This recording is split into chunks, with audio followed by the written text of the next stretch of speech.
Home science to the point YouTube channel में आप सभी का स्वागत है।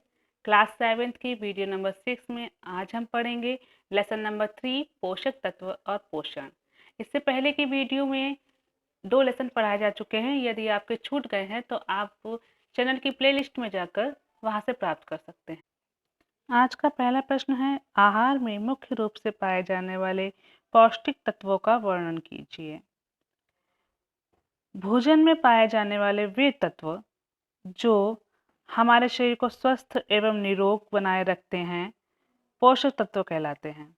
अर्थात वे तत्व जो भोजन से हमें प्राप्त होते हैं और हमारे शरीर को स्वस्थ और निरोगी बनाए रखते हैं उन्हें पोषक तत्व कहते हैं।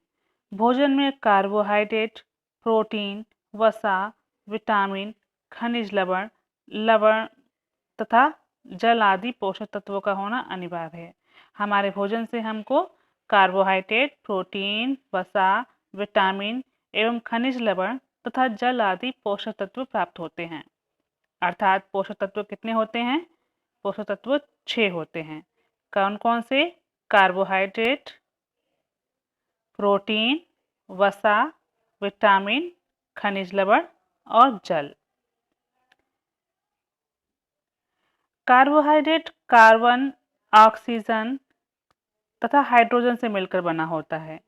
इसे कार्बोज भी कहते हैं। कार्बोहाइड्रेट को और क्या कहते हैं? कार्बोज भी कहते हैं। और ये कार्बन, ऑक्सीजन और हाइड्रोजन से मिलकर बना होता है। इसका प्रमुख कार्य व्यक्ति को ऊर्जा देना, शक्ति देना, पाचन तंत्र को स्वस्थ रखना तथा मांसपेशियों का निर्माण करना है। इसका मुख्य कार्य क्या क्या है? व्यक्ति को ऊर्जा देना, शक्ति देना, पाचन तंत्र को स्वस्थ रखना और मांसपेशियों का निर्माण करना कार्बोहाइड्रेट का मुख्य कार्य है। हमको चलने फिरने की शक्ति, उठने बैठने की शक्ति, दौड़ने के लिए जो शक्ति चाहिए होती है हमारे शरीर को, वह कार्बोहाइड्रेट के द्वारा ही प्राप्त होती है। कार्बोहाइड्रेट किन किन साधनों से प्राप्त होता है? सभी प्रकार के अनाज, दालें, कंद जैसे शकरकंद, आलू, अरबी तथा शर्करा युक्त फलों पदार्थों में पाया जाता है। यह किस किस चीज़ों से प्राप्त होता है? कार्बोहाइड्रेट हमको अनाज से, दाल से, कंद फल जैसे कि कंद, शकरकंद, आलू, अरबी और जो मीठे फल होते हैं उनसे कार्बोहाइड्रेट प्राप्त होता है। कार्बोज की अधिकता से शरीर की चुस्ती समाप्त हो जाती है। जो हमारे शरीर की चुस्ती फुर्ती होती है, यदि कार्बोज की अधिक मात्रा लेंगे तो ये नुकसानदायक होगी। हमारे शरीर की जो चुस्ती फुर्ती है, जो फुर्तीलापन है, वो समाप्त हो जाएगा। मस्तिष्क की कार्यशीलता शिथिल हो जाती है। मस्तिष्क यानी दिमाग जो तेज चलता है वो भी सुस्त हो जाता है तथा और इसकी कमी भी हमारे लिए बहुत हानिकारक होती है। कार्बोहाइड्रेट की कमी से कमजोरी आ जाती है, शरीर दुर्बल हो जाता है, आंतरिक विकास रुक जाता है। अर्थात कार्बोहाइड्रेट की अधिकता भी नुकसानदायक है और कमी भी नुकसानदायक है। अधिकता से चुस्ती समाप्त हो जाएगी और मस्तिष्क की कार्यशीलता शिथिल हो जाती है, मस्तिष्क सुस्त हो जाता है और कमी से कमजोरी आ जाती है और शरीर दुर्बल हो जाता है और आंतरिक विकास रुक जाता है। अगला पोषक तत्व है प्रोटीन। प्रोटीन अनिवार्य एवं महत्वपूर्ण तत्व है। प्रोटीन का कार्य शरीर की मरम्मत करना, कोशिकाओं का निर्माण करना तथा रोग से लड़ने की शक्ति देना है। प्रोटीन का कार्य क्या है? शरीर की मरम्मत करना, कोशिकाओं का निर्माण करना तथा रोगों से लड़ने की शक्ति देना, यह प्रोटीन का मुख्य कार्य है। प्रोटीन वनस्पति प्रदत्त एवं पशु प्रदत्त 2 प्रकार का होता है। प्रोटीन 2 प्रकार का होता है, एक वनस्पतियों से प्राप्त होता है और दूसरा पशुओं से प्राप्त होने वाला प्रोटीन। सभी दालों, मूंगफली, हरी सब्जियों, दूध, दही, पनीर, मांस, अंडा से प्राप्त होता है प्रोटीन। पशु प्रदत्त में अंडा, मांस, मछली से प्राप्त होता है प्रोटीन और वनस्पति प्रदत्त के अंतर्गत सब्जियां, ये वनस्पतियां जो होती हैं, हरी सब्जियां, दालें, इन सब चीज़ों से प्राप्त होता है, दही, पनीर आदि। इसकी कमी से विकास रुक जाता है और भार में कमी आ जाती है, यानी कि जो शरीर का विकास होता है वो प्रोटीन की कमी हो जाने पर रुक जाता है। और वज़न भी कम हो जाता है। बच्चे का मानसिक विकास भी रुक जाता है, यानी कि शारीरिक विकास भी रुक जाता है, मानसिक विकास भी रुक जाता है और वज़न में कमी हो जाती है। ये इसके प्रोटीन की कमी होने के लक्षण हैं। अगला पोषक तत्व है वसा। वसा शरीर में मांसपेशियों का निर्माण करती है, सर्दी गर्मी से रक्षा करती है। यह पशुओं की चर्बी, मछली का तेल, अंडे की जर्दी, घी, तेल, मलाई और मक्खन, मेवों आदि से प्राप्त होती है। वसा की कमी से शरीर का बढ़ना यानी शरीर की वृद्धि रुक जाती है, शरीर में खुश्की हो जाती है और त्वचा संबंधी रोग हो जाते हैं। वसा की अधिकता भी नुकसानदायक होती है। वसा की अधिकता से शरीर मोटा हो जाता है। वसा अर्थात जो हम भोजन में चिकनी चीजें प्रयोग करते हैं, तेल घी खाते हैं, तो वह वसा ही कहलाता है। तो इस वसा से मांसपेशियों का निर्माण होता है। अगला पोषक तत्व है खनिज लवण। प्रोटीन की भांति लवणों से भी शरीर का विकास होता है। ये हड्डियों एवं रक्त को लाभ पहुंचाते हैं, यानी कि हड्डी के निर्माण में और रक्त निर्माण में खनिज लवण का बहुत बड़ा योगदान होता है। प्रमुख खनिज लवण जैसे कैल्शियम, लोहा, आयोडीन, सोडियम, तांबा, मैग्नीशियम आदि हैं। प्रमुख खनिज लवण कौन कौन से हैं? कैल्शियम, लोहा, आयोडीन, सोडियम और तांबा तथा मैग्नीशियम, ये खनिज लवण प्रमुख खनिज लवण हैं। हड्डी एवं दांतों के लिए कैल्शियम और रक्त के लिए लौह तत्व और थायराइड एवं के लिए आयोडीन अनिवार्य हैं। इनकी कमी से हड्डियों की कमजोरी, दांत के रोग, खून की कमी, घेंगा आदि रोग हो जाते हैं। हड्डियों की कमजोरी यानी कैल्शियम की कमी से हड्डियों की कमजोरी हो जाती है और दांत के रोग में भी कैल्शियम की कमी से होता है। खून की कमी यानी लौह तत्व की कमी से होता है और आयोडीन की कमी से घेंगा रोग हो जाता है। घेंगा रोग किसकी कमी से होता है? आयोडीन की कमी से।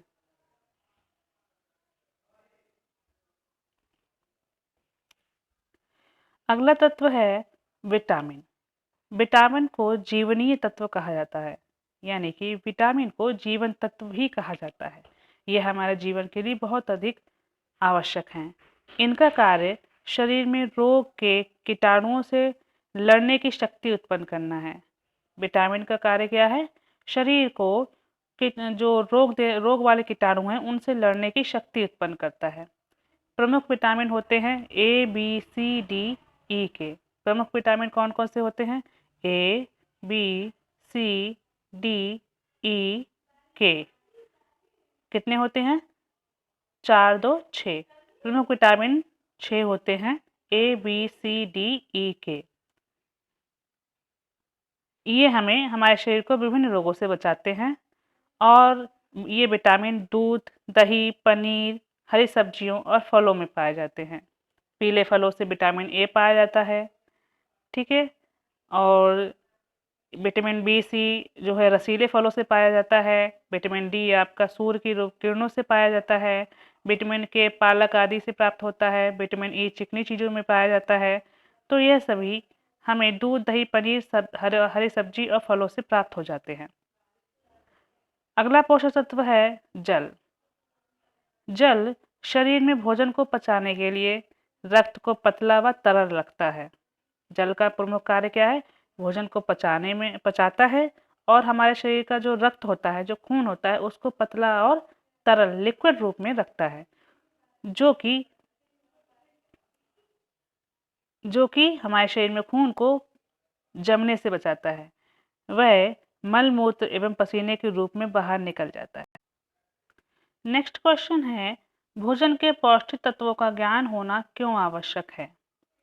भोजन के पौष्टिक तत्वों का ज्ञान होना क्यों आवश्यक है? प्रत्येक गृहिणी को पोषक तत्वों का ज्ञान अवश्य होना चाहिए। किन किन भोज्य पदार्थों में कौन कौन से पोषक तत्व पाए जाते हैं, यह ज्ञान होने पर ही हम परिवार में प्रत्येक सदस्य को संतुलित एवं पौष्टिक भोजन दे सकते हैं। एक गृहिणी को पोषक तत्वों का ज्ञान अवश्य होना चाहिए और सभी को होना चाहिए, क्योंकि ये जब हमको पता होगा कि कौन कौन से भोज्य पदार्थों में कौन कौन से पोषक तत्व पाए जाते हैं, तो तभी हम उन भोज्य पदार्थों को अपने भोजन में शामिल कर सकेंगे और एक संतुलित भोजन तैयार कर सकेंगे और परिवार के सभी सदस्यों को संतुलित भोजन और पौष्टिक भोजन दे सकेंगे। जैसे कि यदि आपको पता होगा कि वसा हमारे शरीर के लिए बहुत ज़रूरी है, तो वसा देने के लिए भोजन में घी, तेल थोड़ा मात्रा में शामिल होना चाहिए। प्रोटीन भी हमारे शरीर के लिए आवश्यक है, तो प्रोटीन के लिए प्रोटीन युक्त पदार्थ जैसे दूध, दही, अंडा, मांस, मछली इनका सेवन भी शामिल होना चाहिए। कार्बोहाइड्रेट की प्राप्ति के लिए आपको पता होना चाहिए कि कार्बोहाइड्रेट किस-किस से प्राप्त होता है, अनाज से प्राप्त होता है, मीठे फलों से प्राप्त होता है। तो इनको भी अपने भोजन में शामिल होना चाहिए। और खनिज लवण के लिए जैसे कि कैल्शियम, मैग्नीशियम, फास्फोरस, तांबा, ये सब चीज़ें जो है कहाँ-कहाँ से प्राप्त होती हैं, तो ये भी फलों, अनाजों और इन सब चीज़ों से प्राप्त हो जाती हैं। विटामिन्स किन से प्राप्त होते हैं, किन-किन भोज्य पदार्थों से प्राप्त होते हैं, जैसे कि विटामिन के लिए आपको पालक आदि खाना चाहिए, हरी सब्जियाँ खानी चाहिए और सभी प्रकार के विटामिन्स को पाने के लिए फलों को, सलाद को, हरी सब्जियों को खाना चाहिए। तो इन सब खाद्य पदार्थों को अपने भोजन में अवश्य शामिल करना चाहिए। नेक्स्ट क्वेश्चन है, दूध एक संपूर्ण आहार क्यों कहा गया है? दूध एक संपूर्ण आहार क्यों कहा गया है? इसका उत्तर है, दूध एक महत्वपूर्ण भोज्य पदार्थ है। दूध में प्रोटीन, कार्बोहाइड्रेट, वसा, लवण, विटामिन व जल समस्त पोषक तत्व विद्यमान रहते हैं। इसी कारण से दूध को संपूर्ण आहार या पूर्ण भोजन कहा जाता है। दूध में वो समस्त गुण विद्यमान होते हैं जो संतुलित भोजन में होते हैं। बच्चों के लिए तो ये संपूर्ण आहार है। तो दूध एक संपूर्ण आहार क्यों कहा गया है? क्योंकि दूध में सभी भोज्य पदार्थ, सभी पौष्टिक तत्व जो कि प्रोटीन, कार्बोहाइड्रेट, वसा, लवण, विटामिन, जल, ये जो पोषक तत्व होते हैं वो सारे पोषक तत्व बहुत अच्छी मात्रा में दूध में उपस्थित होते हैं। इसीलिए दूध को संपूर्ण आहार कहा गया है या पूर्ण भोजन कहा गया है, क्योंकि इसमें संपूर्ण पोषक तत्व विद्यमान है। दूध में वो समस्त गुण भी विद्यमान होते हैं जो एक संतुलित भोजन में होते हैं। संतुलित भोजन किसे कहते हैं? जिसमें सभी पौष्टिक तत्व पर्याप्त मात्रा में उपस्थित होते हैं, वह भोजन संतुलित भोजन कहलाता है। तो दूध में सभी पौष्टिक तत्व पर्याप्त मात्रा में उपस्थित होते हैं, इसलिए दूध को एक संपूर्ण आहार कहा गया है, संतुलित आहार कहा गया है। और ये बच्चों के लिए तो बहुत ही ज़रूरी होता है और छोटे बच्चों को दूध अवश्य पिलाना चाहिए, क्योंकि यह उनके लिए संपूर्ण आहार है। नेक्स्ट क्वेश्चन है, यदि शरीर में प्रोटीन की कमी हो जाए तो क्या प्रभाव पड़ेगा? यदि शरीर में प्रोटीन की कमी हो जाए तो क्या प्रभाव पड़ेगा? ये क्वेश्चन पूछ रहा है कि अगर आपके शरीर में प्रोटीन की कमी हो जाती है तो क्या हानि होगी, शरीर पर क्या प्रभाव पड़ेगा? उत्तर है, प्रोटीन की कमी होने से शारीरिक दुर्बलता आती है। यानी कि शारीरिक दुर्बलता यानी शारीरिक कमजोरी आ जाती है, शरीर में कमजोरी आ जाती है, शरीर का विकास रुक जाता है, बाल एवं नाखून कमजोर हो जाते हैं, गर्भवती महिला के शरीर में रक्त की कमी हो जाती है, बच्चों को क्वार्शिरकर बीमारी हो जाती है, शरीर में पानी भर जाने से सूजन आ जाती है। तो क्या क्या रोग हो जाते हैं? शरीर में अगर प्रोटीन कमी हो जाएगी तो क्या प्रभाव पड़ेगा? एक तो शरीर दुर्बल हो जाएगा यानी शारीरिक कमजोरी आ जाएगी, शरीर का विकास रुक जाएगा, बाल और नाखून कमजोर हो जाएंगे और शरीर में रक्त की कमी हो जाने पर रक्ताल्पता जैसा रोग हो जाता है और प्रोटीन की कमी से क्वार्शिरकर रोग हो जाता है और शरीर में जब पानी भर जाता है तो सूजन आ जाती है। ठीक है, तो यह सब शरीर पर प्रभाव पड़ते हैं, यह सभी रोग हो जाते हैं प्रोटीन की कमी से। किसकी कमी से? प्रोटीन की कमी से।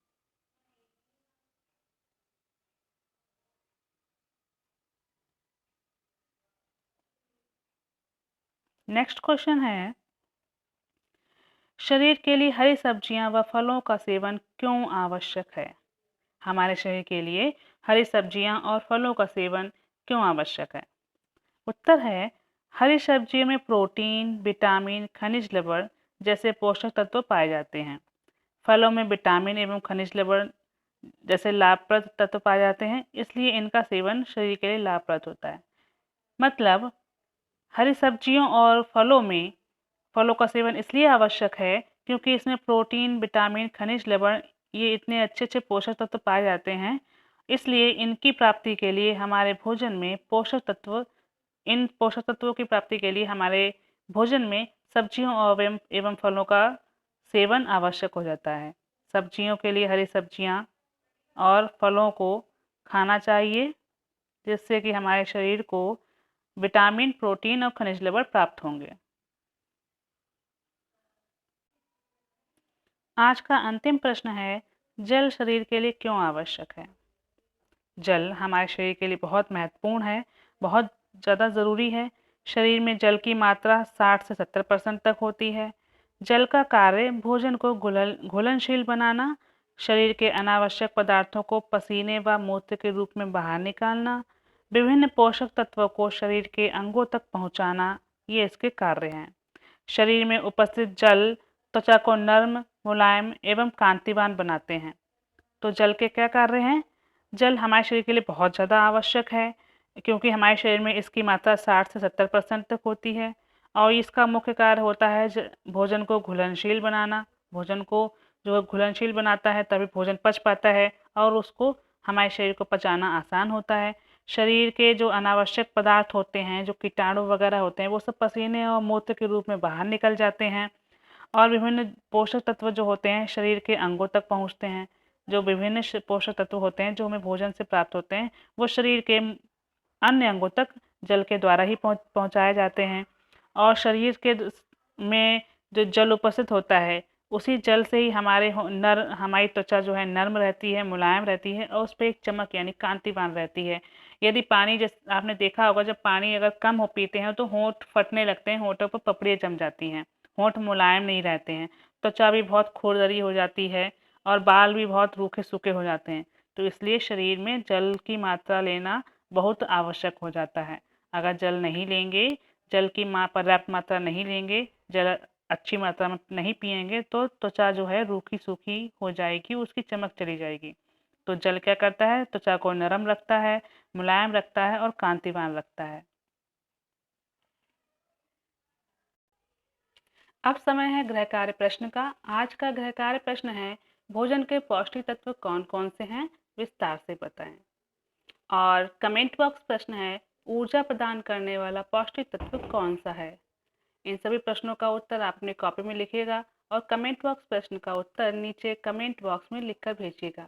आप जब कमेंट बॉक्स प्रश्न को लिखते हैं तो हमें आपका फीडबैक प्राप्त होता है, पता चलता है कि आप पढ़ रहे हैं और आपको कुछ ज्ञान भी हो रहा है।